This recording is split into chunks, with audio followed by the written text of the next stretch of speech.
नमस्कार. महाराष्ट्र एक पाऊल पुढेमध्ये तुम्हा सगळ्यांचं खूप खूप स्वागत. मुख्यमंत्री देवेंद्र फडणवीस यांच्या हस्ते महाचतुर एआय चॅटबॉटचं लोकार्पण करण्यात आलं. कौशल्य, रोजगार, उद्योजकता आणि नाविन्यता विभागाच्या वतीनं शिकाऊ उमेदवारी क्षेत्रात नाविन्यपूर्ण बदल घडवण्यासाठी आणि रोजगाराभिमुख उमेदवारांचा वेळ वाचवण्यासाठी महाचतुर एआय चॅटबॉट तयार करण्यात आले. यामुळे कौशल्य, रोजगार आणि उद्योजकतेला नवी गती मिळेल असा विश्वास मुख्यमंत्री देवेंद्र फडणवीस यांनी व्यक्त केलाय. उद्योगांना प्रशिक्षित मनुष्यबळ हवंय आणि तरुणांना रोजगार हवा आहे. येण्याचं महत्वाचं काम आता महाचतुर एआय चॅटबॉट करेल असं मुख्यमंत्री देवेंद्र फडणवीस म्हणाले. एआयचं इंजिन एक अशी ऑपॉर्च्युनिटी तुम्हाला प्रोव्हाइड करतं की ज्याच्यामध्ये at one click, at one go, without any geography, without looking at who is using it. कारण आपल्याला माहिती आहे की टेक्नॉलॉजीचा सगळ्यात मोठा फायदा असा असतो की technology is always gender neutral. Technology is always it is based on first in and first out principle. त्यामुळे कोणी श्रीमंत आहे, गरीब आहे, कुठल्या जातीचा आहे, धर्माचा आहे, या सगळ्या गोष्टी ही टेक्नॉलॉजी बघत नाही. आणि म्हणून अशा प्रकारचा टेक्नॉलॉजीचा प्लॅटफॉर्म हा जो एआय चॅटबॉटच्या माध्यमातून तयार झालेला आहे, it's a one stop solution for every youth of Maharashtra.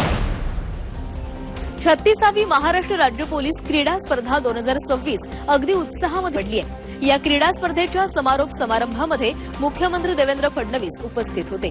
स्पर्धेत उत्कृष्ट कामगिरी करणाऱ्या महिला आणि पुरुष पोलीस संघांना मुख्यमंत्री देवेंद्र फडणवीस यांच्या हस्ते पुरस्कार प्रदान करण्यात आलाय.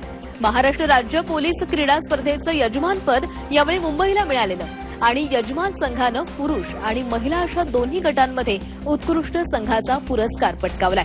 त्याबद्दल मुख्यमंत्री देवेंद्र फडणवीस यांनी दोन्ही संघाचं अभिनंदन केलंय.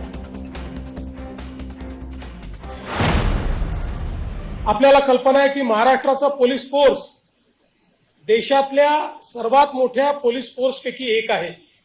आणि मला या गोष्टीचा नेहमीच अभिमान आहे की देशामध्ये प्रोफेशनलिझमच्या बद्दल ज्यावेळेस बोललं जातं त्यावेळी सर्वाधिक प्रोफेशनल पोलीस फोर्स म्हणून महाराष्ट्राच्या पोलीस दलाकडे पाहिलं जातं.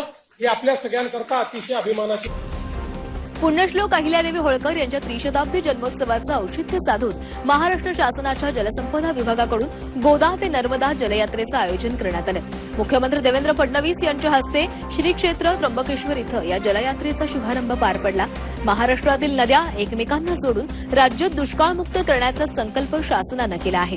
भविष्यात राज्यात कुठेही दुष्काळ राहणार नाही यासाठी प्रयत्न सुरू आहेत. येत्या कुंभमेळ्याच्या निमित्तानं निर्मल आणि अविरल गोदावरीला प्राधान्य देत त्र्यंबकेश्वरमध्येही गोदावरी बारामाही वाहत राहील यासाठी उपाययोजना करण्यात येत आहेत असं मुख्यमंत्री देवेंद्र फडणवीस यांनी सांगितलंय.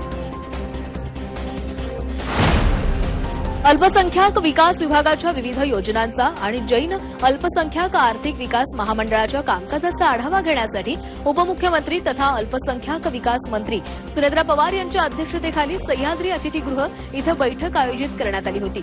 शिक्षण, कौशल्य विकास सक्षमीकरणाच्या माध्यमातून अल्पसंख्याक समाजाचा सर्वांगीण विकास साधण्यास राज्य सरकार कटिबद्ध असल्याची ग्वाही उपमुख्यमंत्री सुनेत्रा पवार यांनी दिली आहे. महाराष्ट्राचे उपमुख्यमंत्री तथा ठाणे जिल्ह्याचे पालकमंत्री एकनाथ शिंदे यांच्या पुढाकारातून राबवण्यात येणाऱ्या ठाणे जिल्हा परिषद शिक्षण विभागाच्या मिशन भरारी या उपक्रमातून ग्रामीण ते अवकाश हे विजन प्रत्यक्षात उतरताना पाहायला मिळते.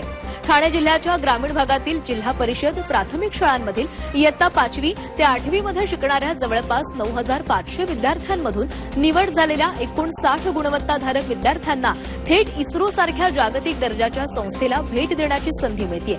या शैक्षणिक सहलीला 27 एप्रिल रोजी जिल्हा नियोजन भवन ठाणे इथून हिरवा झेंडा दाखवण्यात आला. ही सहल केवळ पर्यटन नसून विद्यार्थ्यांच्या सर्वांगीण विकासासाठी आखलेला उपक्रम आहे. विद्यार्थ्यांमध्ये आत्मविश्वास वाढवणं, शैक्षणिक गुणवत्ता उंचावणं तसंच विज्ञानाबाबत उत्सुकता निर्माण करणं हा यामागील मुख्य उद्देश असल्याचं उपमुख्यमंत्री एकनाथ शिंदे म्हणाले. महाराष्ट्र एक पाऊल पुढेमध्ये वेळ झालेली आहे. इथेच थांबण्याची. नमस्कार.